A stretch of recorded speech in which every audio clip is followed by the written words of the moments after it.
Hey, what's up, everyone? Hope you all are doing really well. All right, so today we're going to be just discussing about India and their upcoming, rules or regulations about digital assets and their CBDC. Okay, so as you can see over here, India to introduce 30% crypto tax digital rupee CBDC by 2022-2023. Okay, so what is this? There are three different things. Okay, first thing is they are legally recognizing India, the digital assets in India. Okay, the second thing is they're imposing a 30% tax on the crypto, the gains on crypto. And the third thing is they are going to introduce a CBDC by 2022, 2023.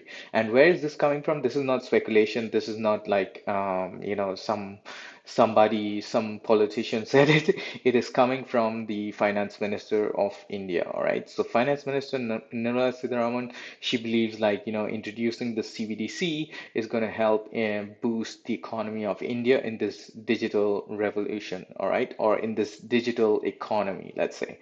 Of course, good morning, okay, she knows now, but anyways, no commentary on her. I've been following her for quite a while she's come to office, and she has made several progressive statements or announcements for digital assets. So the way she's thinking is like she's very open to this revolution and this asset class, and she knows this technology, that blockchain and distributed ledgers, they are here to stay. And of course, India can gain a lot. She has that sort of a common sense. Why? Because she's much more educated than the other politicians or the regulators in India. Okay. She's even much more educated than our prime minister. Okay. True. Okay, fact. We can get into that later, but like that's another tangent. But that is what it is, and that's why she's a finance minister. But it's coming from her, it's official. So if somebody tells you, "Hey, India banned digital assets," I don't know what's happening. You need to tell them, "Hey, it's officially announced. They recognize digital assets. They're imposing 30% tax on it, and they're going to launch a CBDC." By 2023. But let's see. Anyways, we're not going to go through the entire article, but I know what it is. But it's of course big boost to the digital economy, blah blah blah. Of course, like we know that shit. But anyways, they know it now. That's great. But anyways, previously, like I've discussed this, like if you go to Google, just search India Bitcoin Jimmy Humania, you'll find one of my videos, which says India and Bitcoin. And you'll also see I mentioned this within my forecast of 2022. Okay, so if you go ahead and watch this video, you will understand like, hey, what is the stance of India? What is this whole speculation? Why are people saying, hey, India ban digital assets, Bitcoin, crypto is not legal, and all that stuff? It's all it's I would say like it's people don't know what they're talking about.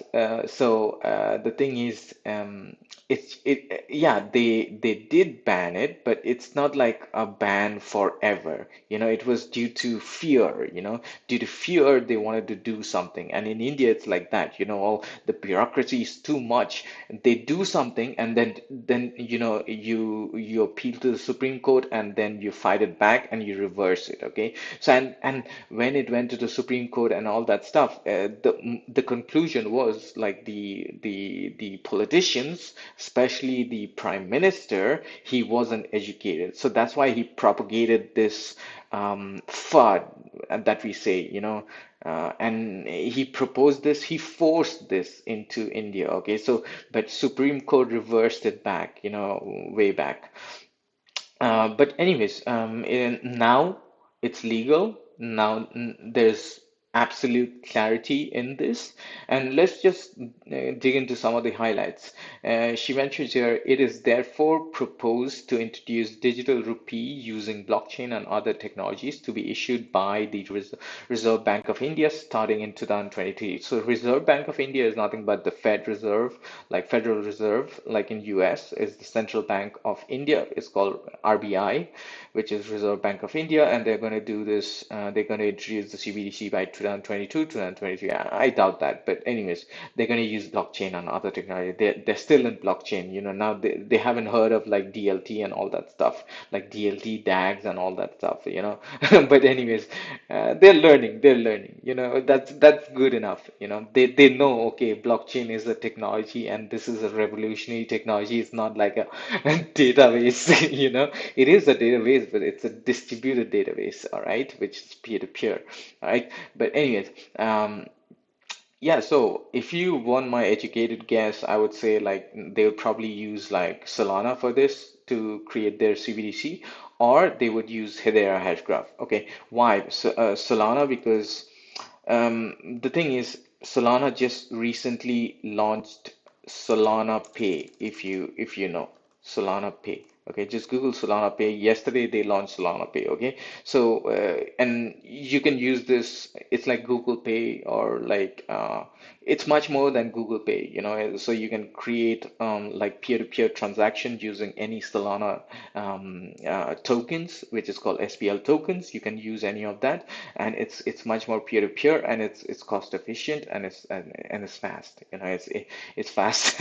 It's faster than the banking rails in India. But anyways, yeah, the other network that they could use, I would speculate, would be Hedera Hashgraph. Why Hedera Hashgraph?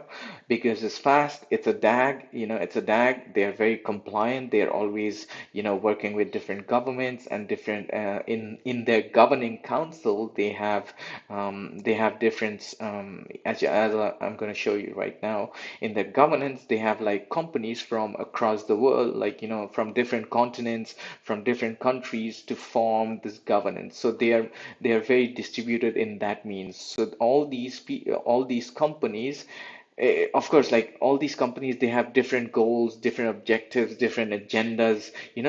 So it's good that they selected all these governing bodies from different parts of the world, because they need to come into a consensus together in order to be able to do something on the network. And like you see, it's not like a company from only tech side. It's company from like a bank, from Boeing, which is an aircraft and all that stuff. Chainlink, IBM. You have so many other companies like telecom companies. So there'll be 39 governing bodies. Okay, so that's really good.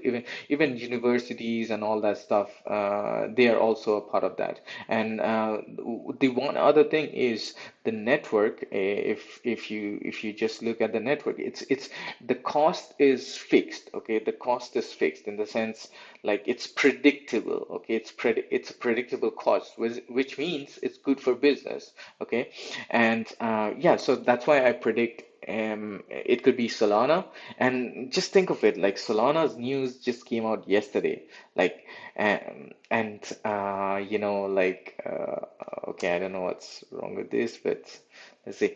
But yeah, Solana Pay it launched yesterday officially, and today officially you see India announcing this, and they're going to announce CBDC.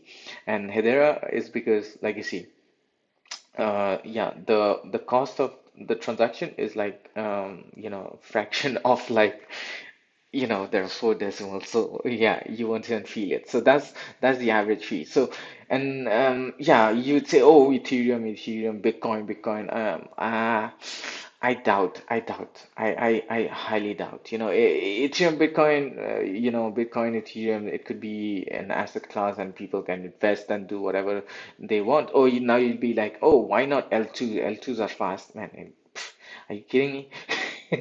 You're joking yourself. Yeah, they will use a prominent L1, in my opinion. Okay, a prominent L1 who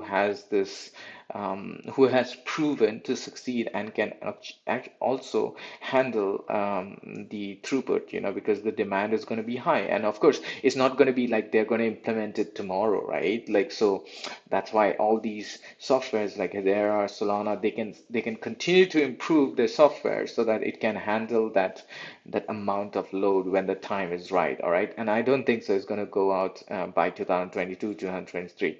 At least by 2025, it's going to be live, and because you need to educate people, people need to change, not change, like, I mean, they need to maybe download a government wallet, or like even private companies are probably going to help and all that stuff. So there's a lot of education to be done as well. I'm not saying like you store your private keys and all that sort of education, just in general, because first of all, you have to get, there are a group like who don't even know what's like digital assets. There's a group who think like it was banned and it's only for criminals, and there's a very tiny group who just knows, hey, okay, this is an asset class, this is a revolutionary technology, and it's here to stay. Not just the technology, it is a good use for the progress of humans or the citizens of India. Okay, so these these people are gonna, like, educate the others and bring them on, and of course,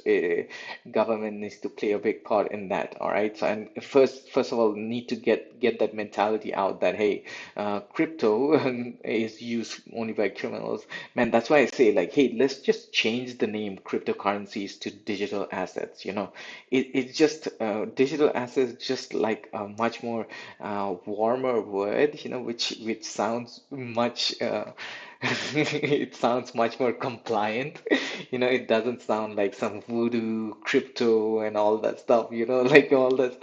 Like I think we've discussed that anyways. But yeah, coming back to the announcement by the finance minister, Nirmala, she mentions any income from transfer of any virtual digital assets, and we'll shortly just look into her video what she mentions. Okay, so yeah, but anyway, she mentions any income from transfer of virtual assets shall be taxed at 30% that we know right now, and no deduction in respect of any expenditure or allowance shall be allowed while computing such an income. So that means there's not going to be any tax rebate on that. Okay, you're not going to get a discount or tax write-off, what they say, except the cost of acquisition. That means, like, let's say you paid gas fees in Ethereum, or you paid, like, I don't know, transaction fees on Bitcoin or whatever, so except so they will only that is deductible. Apart from that, there's no additional write-offs. Okay, well, it's going to be like 30%. All right, so anyways, if you want to follow her, go ahead and follow her.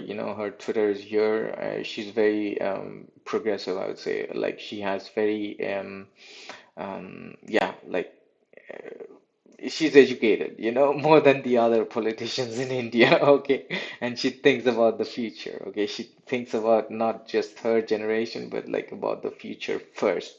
Okay, because that's important for India. Okay. All right, anyways, let's take a look into her video on the announcement. As you see, this is in the Lok Sabha itself, which is official place, where they announce and these stuff, okay, in front of the Prime Minister and everyone. Okay, so let's watch. Accordingly, for the taxation of virtual digital assets, I propose to provide that any Prime income from Minister. transfer of any virtual digital asset shall be taxed at the rate of 30%, 30%. No deduction in respect of any expenditure or allowance shall be allowed while computing such income except cost of acquisition. Further, loss from transfer of virtual digital asset cannot be set off against any other income. Further, in order to capture the transaction details, I also propose to provide for TDS on payment made in relation to transfer of virtual digital asset at the rate of 1% of such consideration above a monetary. Anyways, yeah, you can also watch that, and there's a lot of videos out there. But anyways, I'm gonna link this article, and yeah, I mean, final thoughts is like, of course, India was never going to ban this. Like, I was fully confident. Even if they banned it, like, I know someone educated is going to come in power, and they're going to, make this legal, and it's not a legal tender, and all that stuff. But as you see, like she always uses digital asset, which I think is really good. You know, like I mentioned, crypto changed that name to digital assets straight away. Okay, people are going to adopt it for sure, because it just sounds, nice. I mean, crypto sounds good, crypto sounds cool, and I love the word crypto, but digital assets sounds compliant. Okay, and it's psychology. People, yeah. If you say crypto, criminal. If you say digital asset, oh wow. Oh wow, so you gotta understand. Okay, so we need to be clever about this. All right, we need to be clever about this, how they do it, and they're doing it good. And of course, this is going to add a lot of value to India, like by no means. And if you're a business person, and if you have a business or any sort of company or something like that, man, you gotta pivot to India. You know why? There's talent, there's devs, there's a market over there for anything and everything. Anything digital, there's a market over there. Like if you focus on India, you get 1.6 billion population just right there. That's your market. You can do anything with that market. And if the economy of India grows, man, anyways, like India's economy is like if you go to let's go to this. You see the recent IMF, what they mentioned about the projections of, in the next few years, you will see. Look at this. Look at this. I'm not telling you, look. Okay, I'm not gonna probably, yeah, probably shut down the noise. But anyways, the global economy, like you see, wait, this is the forecast of the IMF. Okay, so, look, this is US. Okay, 5.6 to 2.6. Okay, in 2021 to 2023. Now you see China. Now China, okay? China is this. China is 8.1 in 2021 to 5.2, decrease, okay? Look at this. The India, euro, okay, 5.2 to 2.5, okay, 50% drop by 2023, okay? India, 9. They're already in a 9% GDP, okay, coming down to 7.1, which is higher than any other continent or any other country that IMF is forecasting. Do you understand why?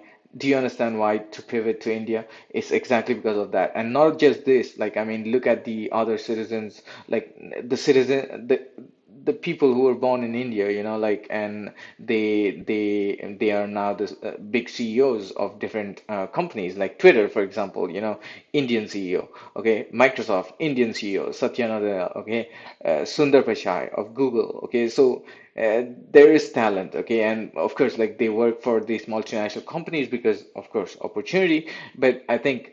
Yeah, the last, the generation, or like the last power of the world, you would say, was the US, but I don't think so. It is right now the US. Okay, of course, there's a lot of speculation. China this, China that. I think, India is just like, they're gonna just nip everything in the bud, and, like, just be. Why? Because Indians are just friendly, man. Indians are just friendly, and there's enough resources, there's talent, people are just nice, and yeah, you can look at the forecast of IMF, who's going to grow. But yeah, we'll see in practice. But I think India is going to do really, really well in the future. At least, yeah, in 20 years, India is going to do really great. So yeah, if you have a business, pivot to India from right now. You're going to find a lot of success, and especially if you're doing anything related to Web3 and all that stuff. Just pivot, close your eyes, and just focus on one market, which is India. Okay, if you conquer that market, if you can sell anything in India, you can sell anything in any part of the world. If you can sell anything to an Indian, you can sell any product to any person in the world. Like, I mean, like that is too general, but I would say like majority of the people you can sell, if you can sell anything to an Indian, that is what that is what I mean. Okay, of course there are exceptions, you know that. But anyways, I'll leave you with that. So just to recap, India recognizes digital assets, a 30% crypto tax, excluding the transaction fee, the gas fee, and they are going to launch a CBDC digital rupee sometime in the near future.